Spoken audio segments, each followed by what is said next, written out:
Panigurado ako, mga bossing, merong isang senador na ayaw makulong ang mga Gutesa. Ang mga Gutesa, ang mga Diskaya. O sino? Huhulaan niyo pa ba kung sino? Eh siyempre walang iba. Subukan po ninyong palawakin yan. Ayan ha. Ito po, yung tagapagtanggol ng mga Diskaya. Bakit? Nananakot. Nananakot si Rodante Marcoleta. Kaya na nga ho ako nagtago ng ganito para hindi na ako makilala ni Marcoleta eh. No? Tinatakot yung sinasabi nilang nagnotaryo sa kanila. Pero sabi sabi ng RTC, peke. Oh, hindi totoo, peke. Yung notaryo nila Marcoleta. Di ba Maritel T? Oh, pakinggan nun natin kung paano tinatakot nitong si Rodante Marcoleta, yung lawyer. Subukan nyo lang palakihin yan. Subukan mo lang palaki. Alam niyo kung saan nananakot si Marcoleta? Eh syempre walang iba kundi doon sa favorite niya na pinagsusumbungan.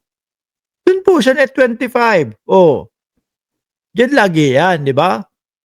Eh syempre, ang mga kausap niyan, mga panig sa kanya. Yung mga kausap niyan, yung mga uto-uto sa kanya. Sabi na nga ng RTC, peke yung notaryo ninyo, di ba?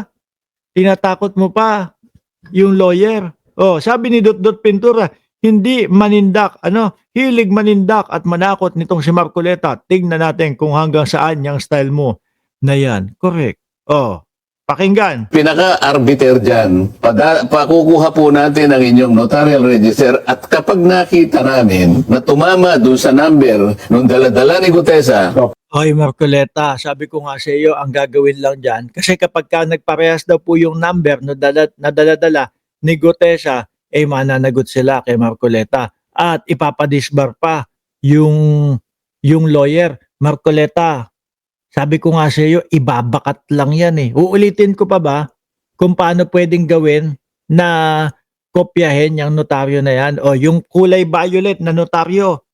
No, kung meron man ho na notaryohan doon sa opisina na yon dati, lumang-luma na notaryo. Ang gagawin lang, kukunin yung pahina na yon, dadalin sa rekto, ipapakita, boss, ito yung notaryo. Syempre, pagka tinatak ng gano'n, kung ano ang sukat nun, ganun lang din po ang sukat nun. Di ba? Ganun lang din po ang sukat nun. So, ang gagawin naman ng mga taga-rekto, sige, boss, pwede ko na bang gupitin to? Hindi, boss kasi baka mamaya kailanganin pa sa susunod. Sige, i-xerox ko na lang. Pag sinerox, same din ho yun, ng laki mga kababayan. Pag sinerox, gugupitin niya yung xerox, no? Kala mo naggagawa ako ng notaryo eh. Pwede pa, kasi simpleng-simple lang ho mga kababayan. Ako, lumaki ako ng Tondo. No? Tambay ako diyan sa rekto. Diyan ako nagkolehiyo. Di ba? Kukunin. Pagka kinuha, gugupitin. Sige, ibabakat na yun doon sa goma. Yung goma na kulay brown ho, mga kababayan, ibabakat nila. Pag binakat, gugupitin, saka na po, tawag doon? Kakatirin na. Para, yung, kung ano lang yung notaryo, yun lang po ho ang maiiwan. Ganun lang ho yan, kadali. Nagawin po. Diba? Stamp pad, sabi ni Sir Odi Lenon. Nagigets nyo yung sinasabi ko, diba? Kukunin yung lumang notaryo na kung saan nagpanotaryo siguro dating-dati pa doon sa lugar na yon, dadalhin sa rekto, si Xerox nila. Pagka Xerox, gugupitin at ilalapat yon doon sa sinasabi ni Sir na stamp pad, yung goma, tas uukitin na nila yon. Pagtatak ng gano'n, parehas na parehas yan. Di ba? Kaya kahit na magkaparehas, yung numero niyan, Marcoleta, wala pa ding lusot. Maipapaliwanag pa din kung paano posibleng gumawa ng peking notaryo. Basta ang sinabi ng RTC, peke. Tapos. Di ba? Madidisbar pa po kayo dyan. Madidisbar. Mas mukhang madidisbar ka, bossing. Unang-una sa pagdadala ng ganyang klase na witness, posible daw na ma-disbar ka. Yung witness mo nanunumpa, tapos may mga kasinungalingan sinasabi. Mas mukha kayong madidisbar doon sa pinagbabantaan nyo. At sinasabi nga nila, posibleng masabit kayo dito, boss. Diba? Tsaka yung galawan ninyo Yung galawan nila, mga bossing Chipamo, sir, nung unang nakita natin, si Gutesa mismo doon sa Senado, mga kababayan, ay nako, grabe ho. Kulang na lang po tawaging teacher Marcoleta, si Rodante Marcoleta. Bakit to? Habang nagbabasa ho, itong si Gutesa nile-lecturean niya po. Ang sabi pa ni Marcoleta, oy, kapag ka 2,000 pababa ang kuryente mo o ang bill mo sa kuryente, libre ka na. No? Ay hindi, mali. Ano? Sorry. Pumasok na naman sa isip ko yun. Kasi sabi ko sa inyo, matandain ho ako No? Yan po yung pinangako ni Marcoleta nung panahon ng eleksyon. Sorry naman. Sabi, Gutesa, huwag kang magmadali kasi. Basahin mo yung paragraph 20. At marami pa pong iba, mga kababayan. Kaya halatang-halata yung galawan nila doon. Kaya ang taong bayan, sabi, diskumpiyado. Di ba? Doon sa dinalang witness ni Marcoleta, tapos pinatawag ko sa DOJ. Pinatawag, sumipot, hindi. Mahirap pong sumipot doon sa DOJ, lalo na po pag mag-isa ka na lang, no?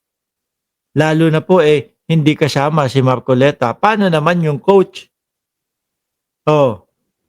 Paano naman yung coach? Baka magkanda utal-utal, baka sabihin po doon sa DOJ, oy, ikaw, Gutesa, sige, ganito na lang, simplehan na natin, ulitin mo yung sinulat mong affidavit mo nang hindi mo tinitignan yung luma mong affidavit. Patay, yari. Baka walang maisulat. Di ba? Baka walang maisulat, mga bossing. Kasi halata naman na hindi niya kabisado yun. Halata naman po na talagang tipo bang kailangan may kodiko na titignan upang makapagbasa. Di ba? Mga bossing, kung ako yung nakaranas talaga nung sinasabi ni Gutesa na naghahatid ako ng pera na mali-maleta kay Saldico at kay Martin Romualdez daw, kabisado ko yan. Kahit nakapikit pa ho ako, kahit na hindi ko nabasahin yung affidavit ko, kabisado ko pagkakasunod-sunod. Minsan, di ba ang style ho, mga bossing, yung tipo bang kumukuha ka lang ng lead, no, isinulat mo lahat, pero pag nakita mo na yung isang word doon mismo sa affidavit mo, tuloy-tuloy ka na nun Walang hinto ka na nun Tapos kapag ka bandang medyo madami na yung nasasabi mo, kukuha ka lang ulit ng isang word Alam mo na ulit yun Si Gutesa, hindi. Word by word. Di ba, Ma'am Chris Rose? Word by word ang ginawang pagbasa ni Gutesa. May nakakalimutan pa. Tuloy. Nung dala-dala ni Gutesa, Opo. madidisbar pa po kayo dyan. Subukan po ninyong palawakin yan. Ako na mismo magpo-prosecute sa iyo. Kuta. Sabi sa iyo ni Katunying, hayaan mo na daw mabalik. Rodante, Marcoleta, hayaan mo na daw mabalik yung pera yung pera ng mga diskaya papunta sa gobyerno. Di ba? Sabi ni Rosemary, hina ng signal ko, malakas po kasi ang hangin dito, Sir Mark. Naku, ingat po.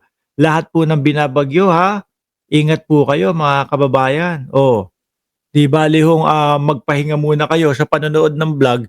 Ang importante po, kayo ay ligtas. Okay?